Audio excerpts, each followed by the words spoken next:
So I saw this video the other day about this artist who would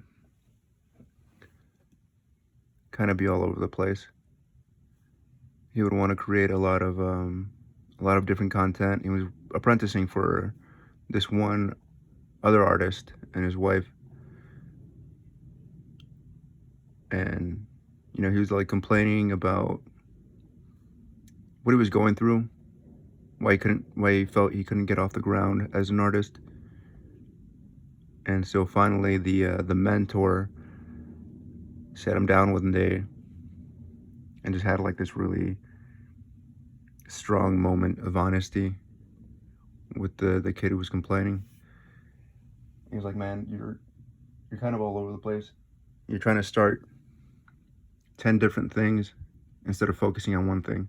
Now, the mentor and his wife would draw or paint the same thing in so many different ways. It was like a dog and a rabbit, but like people. And that's how they make their living. It just paintings and paintings and paintings of, like anthropomorphized a dog, and his wife was the rabbit. And so he told the struggling artist, for the next 100 days,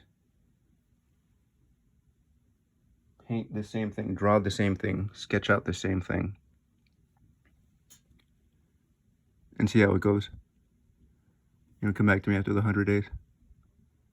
And so he starts, and he can kind of get into it. At first, he was drawing an ibis, which to me was very timely because it has a lot of metaphysical and spiritual meaning. But to him, it was just like it was a garbage bird, right? It was like a seagull, like the seagull of Australia. They call them like bin birds or something.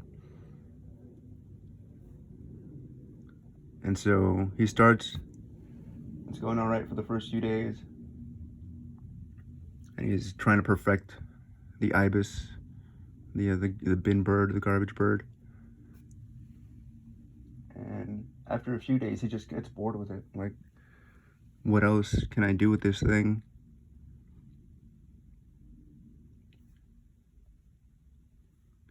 And so he starts adding words to the cartoons, to the drawings, to the sketches. And it starts kind of taking a life of its own.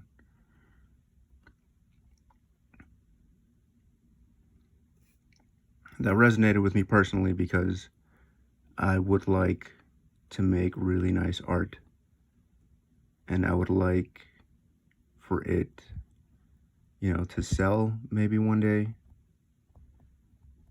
I'm not too keen on that. It's not a high priority for me to sell the art.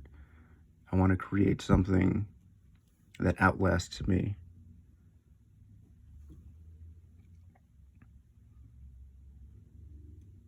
But a lot of the times I just don't know what to make. And so it becomes kind of like an artist block.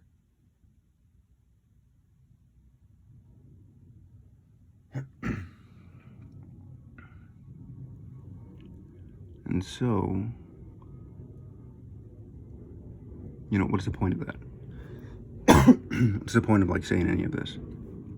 Well, the point is that people really I've gotten a good response to and from my limes. There are so many other things that I am interested in, but people respond well to the limes. And on the one hand, it kind of bothers me because it's like I want to be known for more than just the one thing. Put it that way.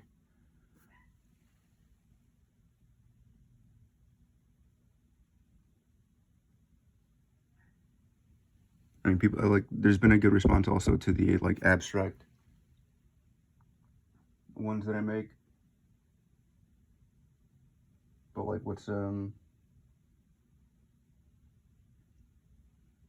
good one? I don't know.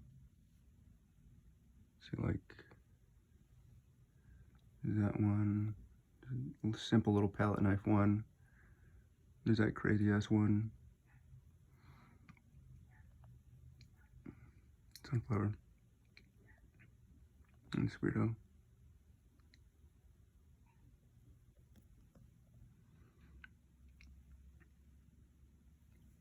Alright, but I think that's the biggest indicator of how well we're doing, or what we need to be focusing on, is the feedback that we get from the world around us. Sometimes people just want to be kind of, I mean, I know I do. I want to be like stubborn or, you know, pig-headed sometimes. Like, I want this thing to do well. I want this thing from life. Where life is telling me, like, Luke, just focus on this thing for the time being, and that other stuff that you're working on in the background is gonna pay off later on. But for now, you can make a name for yourself with the one thing and just get really good at that one thing.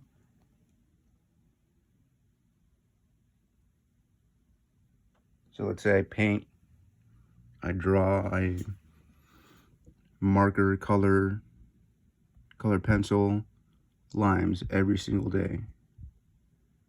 I mean, to me, already, the first thing that comes to mind, even saying that in this moment, is like why was it that easy?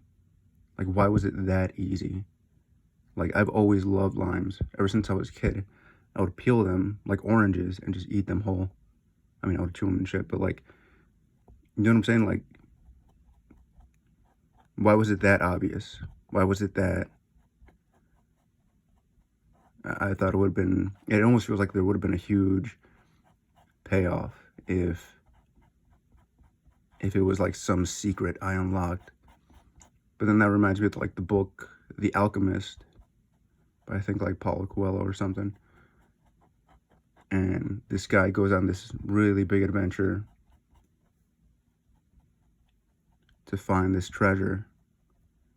And the whole moral of the story, spoiler alert, is that he had it like the whole time. It feels like I've had limes the whole time.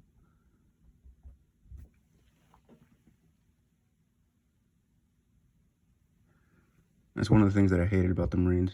It's like the USMC, uncomplicated shit made complicated. How that was like infuriating or frustrating at the time, but here I find myself like trying to overcomplicate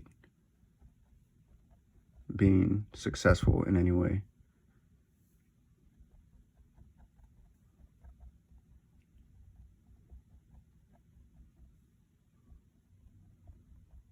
And there's also like the part of me that's like, you know, walking down the street and somebody's like, hey, it's the lime guy. How like lame that fucking sounds. Dude. But it is what it is.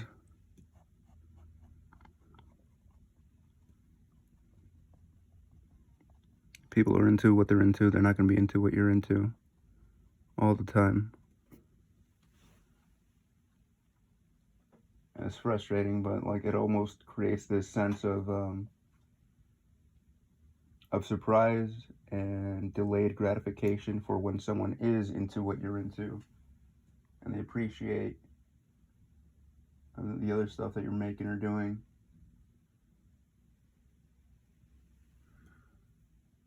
It makes it a little more special.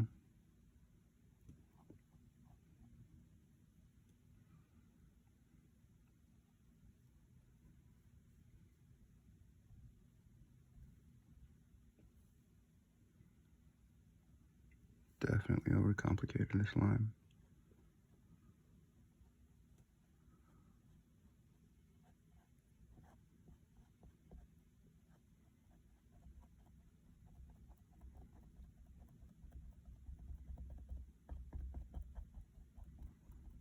It's probably for like however next the next however many days, I'm probably just going to make a shitload of limes, or at least one lime drawing or painting a day.